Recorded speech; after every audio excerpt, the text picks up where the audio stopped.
Hi there, Ollie here. Just a quick warning before we start this week's show. It does contain a discussion about child sexual abuse. And now on with the show. It's the week ending Saturday the 6th of October, and this is The Week Unwrapped, brought to you by Barclays Corporate Banking. In the past 7 days, we've seen a tsunami in Indonesia, leaving over 1,000 people dead. Vladimir Putin calling poisoned spy Sergei Skripal a scumbag, and Prime Minister Theresa May dancing to ABBA. But we're here to bring you some of the stories that passed under the radar this week. Big news, not making headlines right now, but with repercussions for all our lives. I'm Olly Mann. Let's unwrap the week. And joining me today from the week's digital team are Kari, Wilkin, Hollie Clemence and Felicity Capon. And starting the show this week is Hollie. What do you think this week should be remembered for? Have scientists found a new way to prove crimes? My next attempt to call for help was when I considered pursuing legal action against the people who had raped me. I thought to myself, this could provide me with some closure or allow me to feel I'd finally done something to lift myself from the mess that was now my life. However, my mind quickly became clouded with the image of these people staring across from me in the courtroom, their word against mine. What if the judges and others thought I was lying? Why would I only bring something to court months after it had happened? That was Landon Wilcock speaking at a TEDx talk in Queens back in April. You can find the whole talk at TED.com. Hollie, what's the story this week? So this week, a new study suggested that adults who are abused as children carry the imprint of the trauma in their cells. It's quite a small study, but they're hoping it might be replicated in a wider one. They examined the sperm cells of 34 adult men, some of whom have been victims of child abuse. But the effects of that abuse could be seen in 12 regions of their DNA. How? The one way to explain it is genes are like light bulbs, they say, and then DNA methylation, this process is like a dimmer switch, and that controls how strong each light is, and in turn will influence how cells function. So some parts of your DNA will change depending on environmental factors. So this is, I suppose it's a bit like in theories of evolution, right? So you learn certain behaviour and then that gets passed on to your children. So your DNA might change that your future generations are, defended against abuse? I'm trying to work out what the theory is. It's not been proven that it's passed on to children. That is a debatable topic at the moment. Scientists are trying to prove it. But your DNA does change after behavioural factors, they say. They're saying your DNA might change, but you won't necessarily pass it on to your children. Some scientists say it will be wiped during the fertilisation process. Some believe studies show that it's been passed down. There's one study, for example, that suggested that Holocaust survivors passed down their trauma through to their children, but others have questioned it because it was quite a small sample. Wow. Yeah, studies on mice have also suggested that these kind of genetic changes can be passed on to offspring.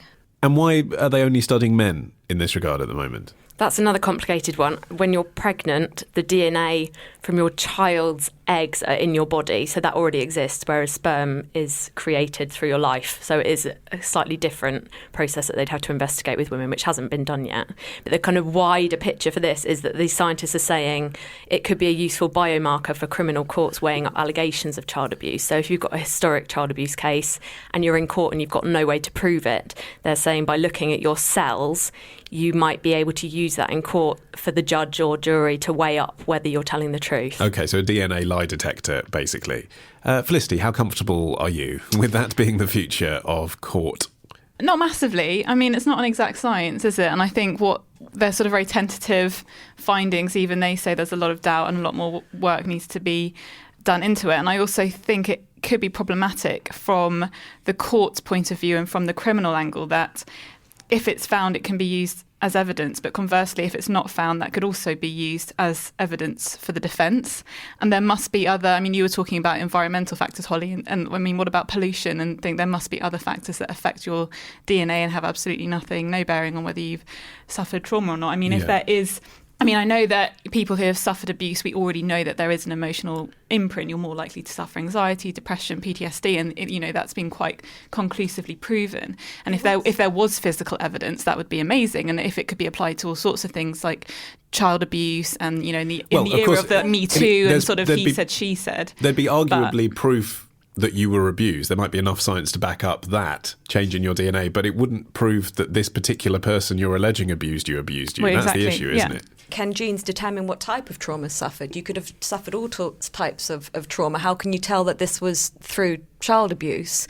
Although, having said that, they have actually found that there are actual other physical effects on abuse victims, that higher levels of the stress hormone cortisol actually elevates the risk of heart and liver disease. And some studies have estimated that life expectancy for abuse victims is cut by an average of 2 decades. Although, as Felicity said, that's also down to the increased risk of depression, suicide. So, I mean, you've brought us this story, Holly.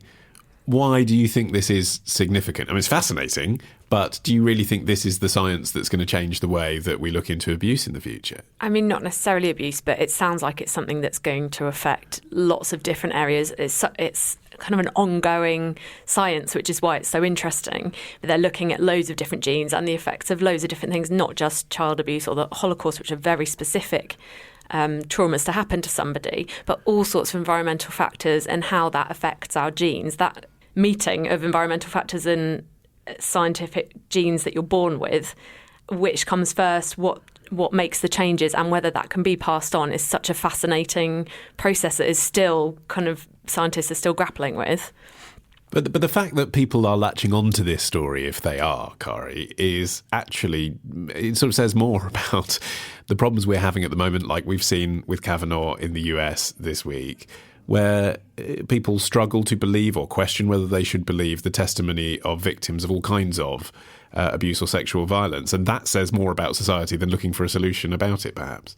I think also we don't really understand the full extent, the full scale of this problem. It's only estimates. There are so many victims who don't come forward or remain silent for years and only come forward later when obviously most of the evidence is gone, which is why this could be such a huge breakthrough. But at the same time, we don't actually know what the scale of the problem is. I think the 2015 and 16 crime survey for England and Wales, 7% of people, adult people, claim to have been sexually abused as a child, which would equate to about 1 million people in the UK population alone. So I think it's just we don't know what it is we're facing. We don't know who to believe, and it is one of those crimes that it doesn't leave a physical mark. Holly. Also, methylation has already been used as a tool. For example, if you committed a crime and left your DNA somewhere in a house, investigators could approximate the age of the person. So there's lots of different ways it might affect criminal cases. DNA is only just beginning. If you look back at historic cases that couldn't be solved at the time, suddenly DNA is helping to solve those crimes. And I'm sure there'll be other ways in the future that will be fascinating ways of doing so. And what about the sort of natural kind of Black Mirror sort of knee-jerk reaction to this stuff? Is that the right reaction? Because as Holly says, actually DNA has been developing for 10, 20 years. It's still quite burgeoning. But over that time, attitudes towards DNA being studied and used in all kinds of ways has changed.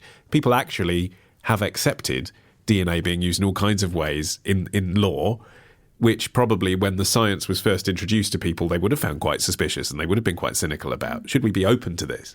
I think we should definitely be open to it, because I think, as has been alluded to, the whole idea of belief and trust and he said, she said is so nebulous and problematic. And the idea that we can harness science and bring it into criminal justice as a sort of non-negotiable, this is exactly what happened, sort of case closed, I think is extremely attractive in the climate that we're all living in.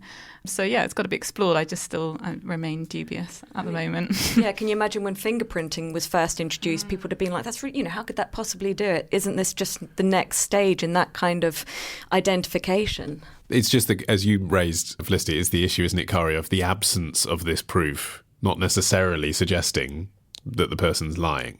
No, but at least, yes, and that it could make it even harder for someone who's telling the truth but isn't believed. That is a problem, but at the same time, I think the gains you make in being able to prove that something did happen would hopefully outweigh that.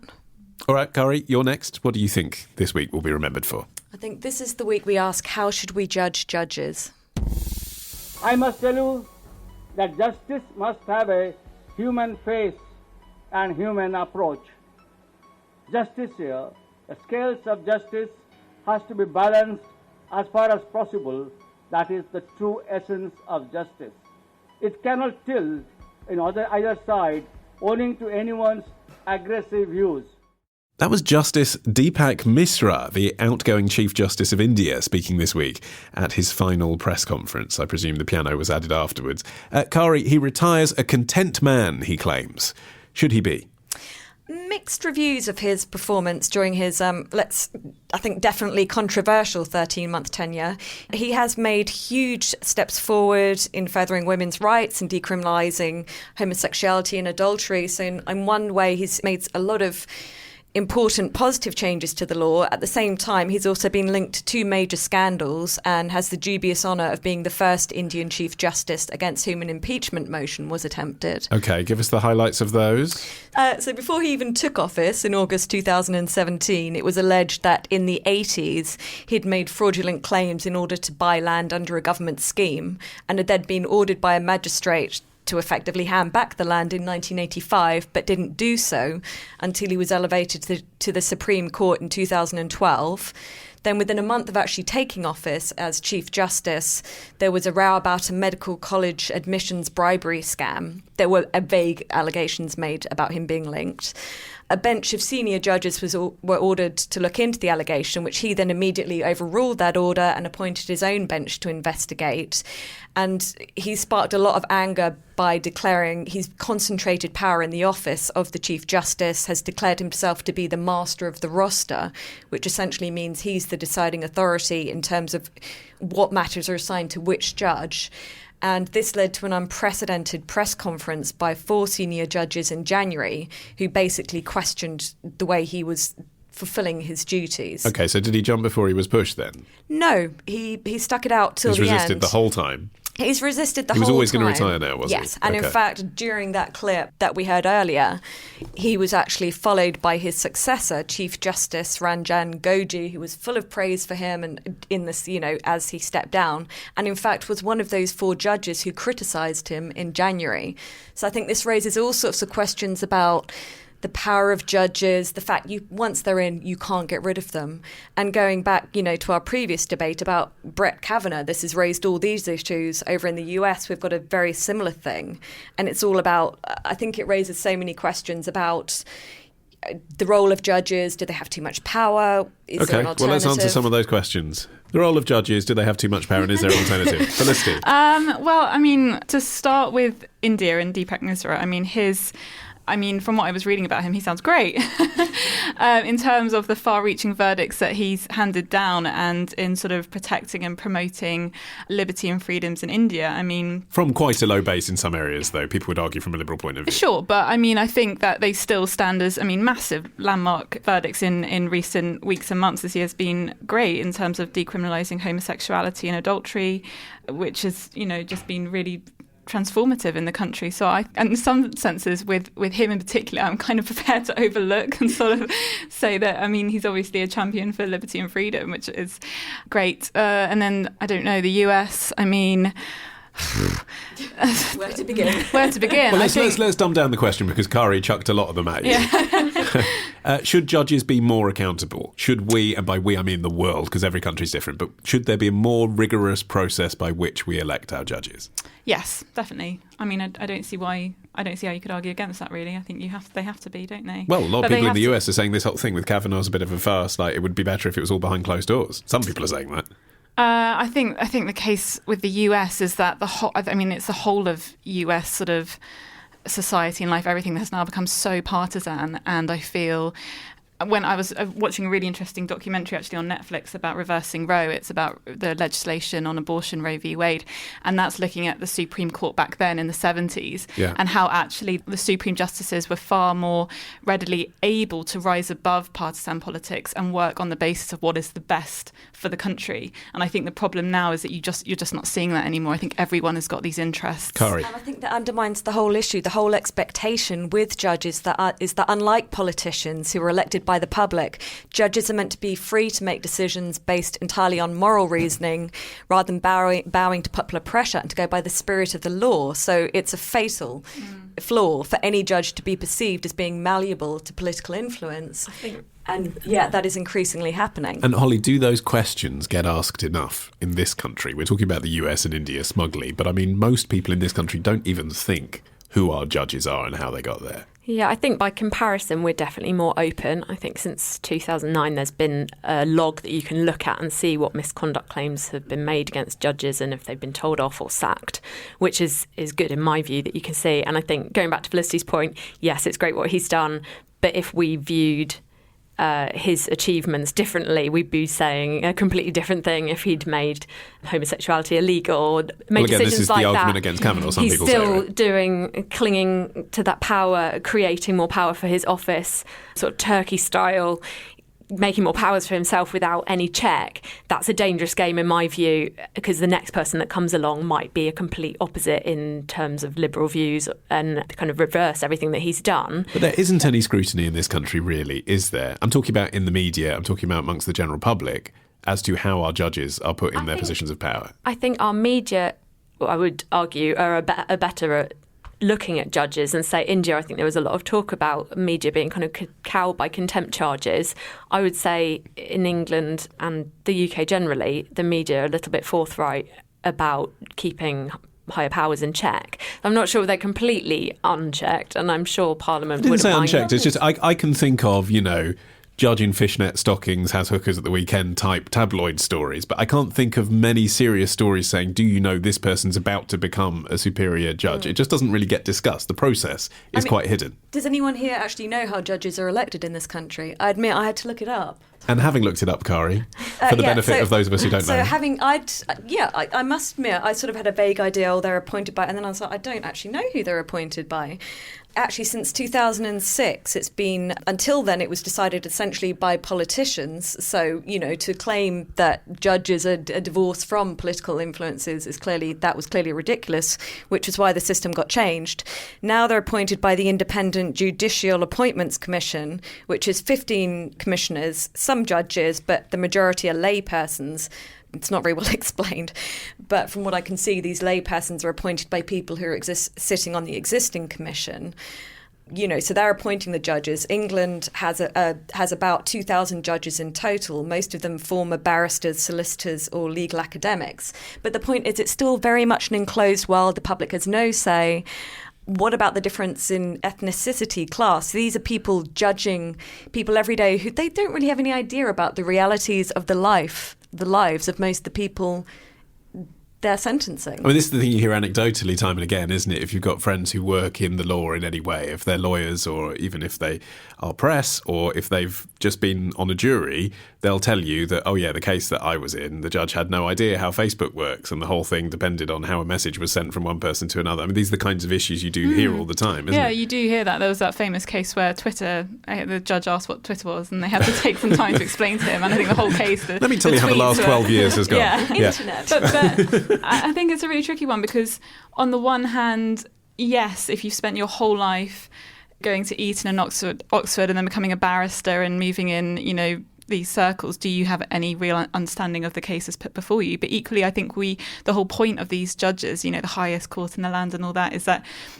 you appoint them because they do have that moral reasoning that just kind of transcends kind of ordinary lay people's. You can still get the case in front of you and weigh it up and make the right decision and deliver justice. I think define moral reasoning. The whole point is that judges, they're meant to just go by the letter of the law, but it depends entirely on what legal values they choose to prioritise in any given case. You can end up with completely different outcomes based on the same law. Well, that's the point of the Court of Appeal, though, isn't it? There's another opportunity for someone to say, I think they got this wrong. It is, but again, it's still judges and you still have a hierarchy among judges.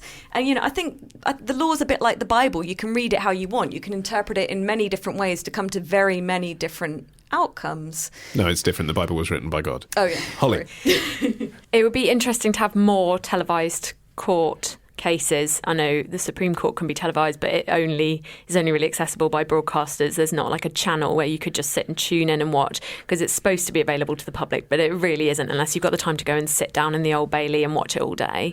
And also you have to understand what the hell everyone's talking about. That as well, but at least it would give you a starting point to see those judges' faces, work out whether you agree with that or not. There might be some sort of public reaction if there was a judge that put a foot very wrong. But that's troubling because you might also make your judgment based on whether you like his voice or her voice or what they're wearing. Celebrity cult. Exactly. Speaking of which, has anyone seen the new episode, the new season of Serial?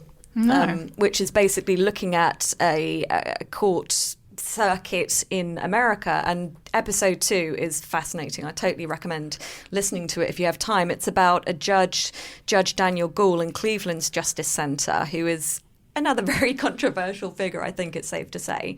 He regularly orders defendants to stop having children, to stop the spread of this underclass and preserve the middle class, as he says. And he says he's saving these potential kids from life in care and on benefits. He sets these stringent probation terms. He calls black male defendants brother and dude. This is a white 60-something male. And he says, I'm talking to a group of people and I want to talk to them in their idiom, in a language that they can understand.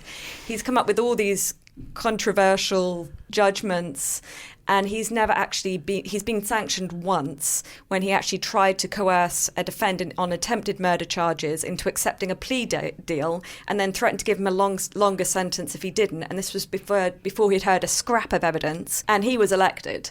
And yet there'd been no repercussions for him whatsoever. This man that he had tried to coerce into accepting murder charges, he then spent 3 years in jail awaiting a fresh trial after another judge finally stepped in. So you can say, well, that's the control of the other judges, and was fully acquitted of all charges.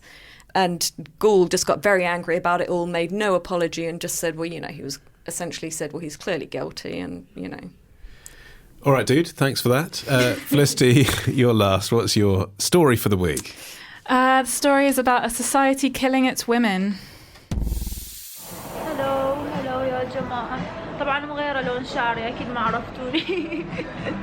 ما عرفتوني مو متنكرة. أحب هاي الأغنية. Save me from me, leave me. That was the former Miss Iraq and social media star Tara Fares speaking on her YouTube channel back in August. Felicity, what is this story? Well, this is a absolutely tragic, terrifying story from Iraq. It is Tara Fares, who social media star. She had 2.7 million followers on Instagram, and she was shot dead last week at the age of 22 by a gunman on his motorbike while she was in her open-top white Porsche. In broad daylight? In broad daylight, yes. And it's a sort of the latest in a spate of murders of women. Before her, there was a human rights activist called Suad al-Ali, who was involved in anti-government protests. She was also shot. And 2 women who owned beauty salons in August have also been found dead in mysterious circumstances. And then this week, a warning was issued to Shima Qasim. She's received a warning that she will be next. Yeah. Now, she's a sort of vlogger as well, isn't she? Yes, exactly. The same sort of thing. So all high-profile women. And I've seen that video she took to Instagram video, I think it might have been YouTube, filmed herself basically crying at the moment she just heard this warning. And we don't know scared. that the warning's genuine, but it's even if it isn't, well, in this it's context, someone threatening. It seems like highly likely that it's something to be very, very scared about.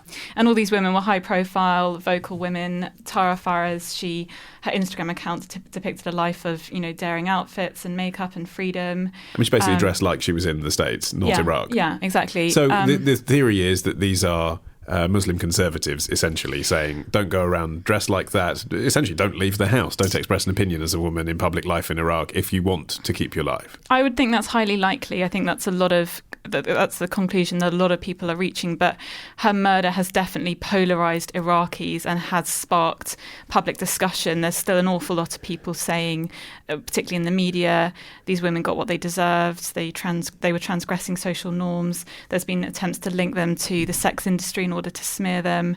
But I mean, there's been other theories as well about what's going on.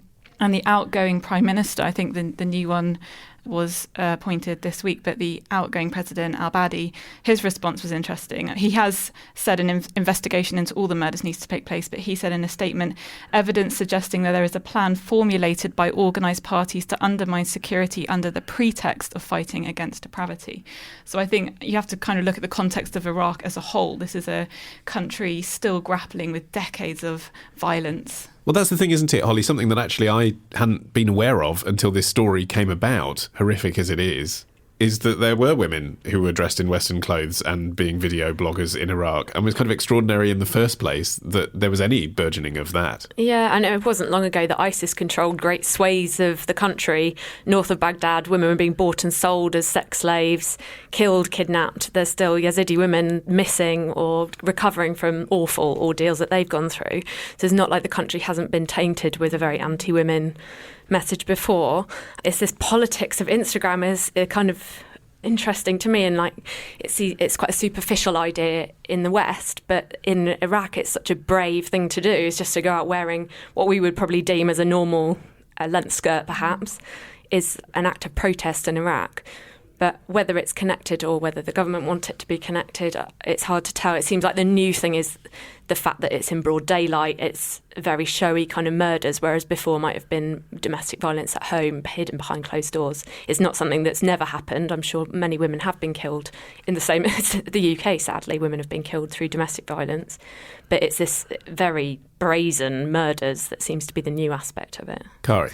Yeah, I think it's credible to argue that it's the speed of this change, with social media that helps to explain just the violence of the response to these women. It's come up so quickly and in such a public, on the world platforms. So it's really forced these issues to the front.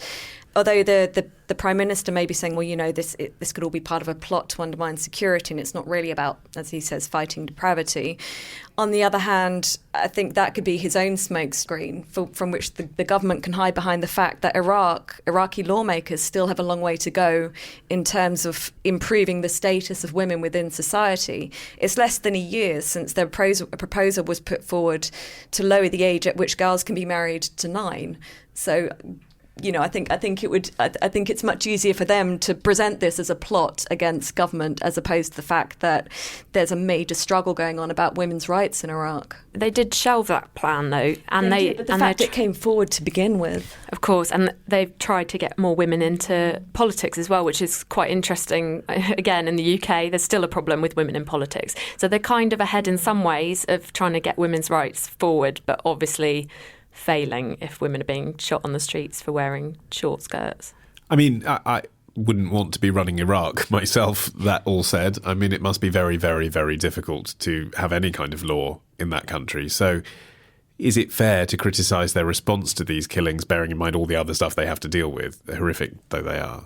I think the fact that Abadi has said there will be an investigation, I'll be very interested to see whether they actually find the culprits and bring them to justice. I think it's highly unlikely. But I don't know. I mean, yes, I agree. It's a very troubled country. I mean, how much can you expect there to be huge amounts of change to come about? I think that the human rights activist who was murdered, Suad al-Ali, is interesting in particular because she was involved in anti-government protests in Basra, where there's a massive lack of infrastructure, very little electricity, access to water, and her husband was also wounded in the attack. So some people think that case might not necessarily have been directed to her as a woman. I mean, I think that's unlikely. I think these are killings against women, but I think there's, like you say, there's so many troubles in Iraq at the moment. It's difficult to know where to start, really. That's the thing. It's very hard to divide that this is an attack on women, this is an attack on... I think it's just there are so many conflicting values at the moment and people fighting for power, and you've still got Islamic State making its presence felt. I think it's very hard to define that anything as one particular attack on one particular set of values. I do think it's very interesting the timing that at the moment in the US, Trump mocking Dr. Blasey Ford, and a lot of people absolutely horrified by this silencing of a woman, and this is why women don't come out and be themselves, because they just get knocked back down. And then Iraq, you've got, to an even greater extent, that if you want to live your life on Instagram and wear what you want to wear, you're going to get shot. And it just seems like a really awful couple of weeks of just women being absolutely silenced. But also, I suppose, if you look at it through that prism, then the very act of these women using Instagram, as you were suggesting, Holly, is itself a political thing, isn't it? So it's not as if they got killed and therefore that's the one-sided war against them. Like the very act of them doing it in the first place was so provocative that in a way they won. They inspired someone to try and kill them. I mean, it was a total act of rebellion, I think, and they must have known how dangerous what they were doing was. But I hope it inspires other women to take up that mantle. But unfortunately, it might just cower more women in the country, and more women might be far too scared to go on Instagram and wear what they want to wear. Okay, depressingly, that is the note that we'll end on. Unless, Kari, you've heard another podcast you'd like to refer us to that's got the same story? Cereal's really good. Okay, I'll go download that now. That is it from this edition of The Week Unwrapped. My thanks to Kari, Wilkin, Felicity, Capon and Hollie Clemence. Tell your friends and your colleagues all about us. We are at Week Unwrapped on Twitter, or you can write us a review on Apple Podcasts. That helps other listeners discover the show. And if you are new to us, then please do hit subscribe to make sure you get the show every week. And on Monday, you'll also receive our bonus show, Business Unwrapped, our series of stories brought to you by our sponsor, Barclays Corporate Banking. Just search for The Week Unwrapped on your podcast app of choice. I've been Olly Mann. Our music is by Tom Morby, the producer Matt Hill at Rethink Audio. Until we meet again to unwrap next week. Bye-bye.